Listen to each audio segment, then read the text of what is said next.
Currently a 15-person limit on ceremonies, but one couple from Southgate found an unusual way of getting round it so they could share their special day with around 250 guests in Essex, as Megan Lawson explains.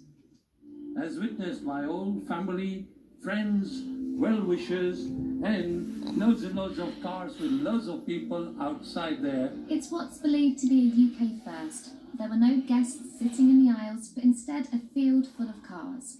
Audis, Land Rovers, Lamborghinis, but even the fancy wheels couldn't steal the limelight from the bride and groom. After postponing their wedding 3 times, Roma Popat and Veena Patel finally tied the knot in front of their friends and family at Braxted Park in Chelmsford. But there was one condition. Ladies and gentlemen, once again, a quick reminder, please remain inside your vehicles at all times. Buffets aren't deemed COVID secure, so guests ordered food via an app, which was then delivered to their cars by waiters carrying mini anti-bac hand gels. We are still limited to 15 people. When a venue's licensed for 350, that can feel like rather a little in rather a lot of space. So we designed the drive-in wedding ceremony really born out of frustration in this COVID climate. After the ceremony, the North London couple took a tour of the grounds, waving at their 200 guests. And that doesn't include the 300 people who streamed their wedding online. I think more than anything, given the situation that we're in, the circumstances they're in, they were so thrilled to be able to do something that included most of their family and friends at the venue itself. So although there was no dance floor, it seems there was no lack of love. Megan Lawson, BBC London. And congratulations to them. Now, it was 25 years ago that these 5 burst onto our screens with girl power with their hit Wannabe. And Mel C, aka Sporty Spice, did that backflip in the video. Since then, there have been solo albums, a reunion tour, and motherhood for her. Well, from her home in North London, she's been chatting to Tara Welsh about life in lockdown and one of her favourite moments with the Spice Girls.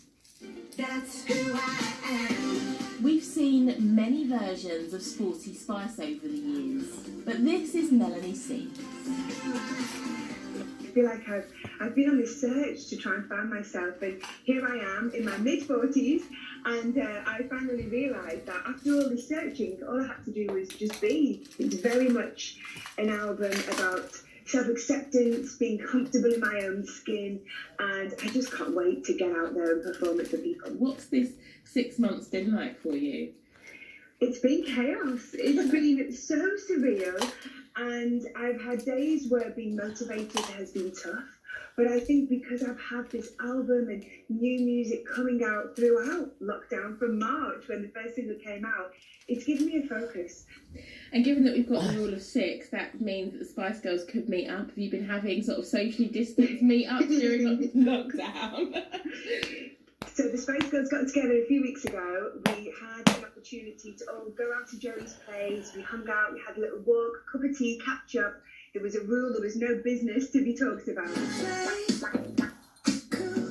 And during this time, she's even managed to make a socially distanced music video. We were up at Alexandra Palace in the beautiful theatre there. We had dancers and we all had to stay a metre apart at all times. We were having our temperatures taken all day long, all our crew was in PPE. So it was a surreal experience, but it was lovely to be in that environment. But this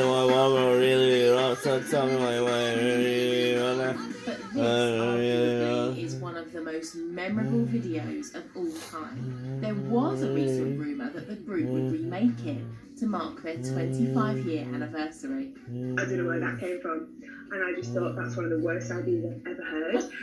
Just let's leave Wannabe as it is. I mean, all it would do would shine a light on how much older we all are. I was going to say, would you be thinking, oh my god, I've got to do that backflip? Yeah, oh my goodness, on a table. Melanie's lived here in London for many years, and some of her best moments have been here. One of my most treasured memories as a Spice Girl was being at the Olympic Stadium at London 2012. So it's lovely to look back, but yeah, at the end of the day, like you say, homeschooling, trying to keep the kids in check. And at the end of the day, when I'm emptying the dishwasher, I'm just little old me. Melanie C is her 8th album, but she's still singing about female empowerment. Her latest single is a collaboration with Nadia Rose. I wish that you could see you like I do. Comparisons you make are never true. The album's out now and she'll be performing in London in the spring. Tara Welsh, BBC London. I love that. It's one of the worst ideas I've ever heard, she said. OK, time for a check on the weather. And I turn to you, Helen, for all we need to know. Absolutely. Hi there, Riz. Good evening. It's been a decent day today, hasn't it? We've seen temperatures into the highish teens. We've had some sunshine, fewer showers around. The sun's taken, as you can see, across the London skyline earlier in the day, barking. And it's been, as I say, very pleasant out and about today. Will it last? It is already changing. We've got clouds starting to creep in, as you can see, to the west of London, and it's already wet further west again. And guess what? That's all heading in on a strengthening wind. So it starts light and patchy, but I think we will see some heavier rain for a time overnight. There's a Met Office this morning further north and west, so they are expecting some issues with standing water excess spray as well, hill fog around over the Downs and the Chilterns. And given the strength of the wind too, which will be a pretty brisk wind, it'll be mild overnight. But the rain's still with us, quite a soggy grey start to our Thursday morning, very different complexion. Hopefully it should clear away, but it's still quite heavy even as it clears away around about lunchtime. So the afternoon looking drier than the morning, with temperatures like today getting into the mid to high teens, perhaps 17 once that clears away, and the winds will have tapered off by then. Probably very few showers as we go through tomorrow evening and overnight, but it will be cooler tomorrow night.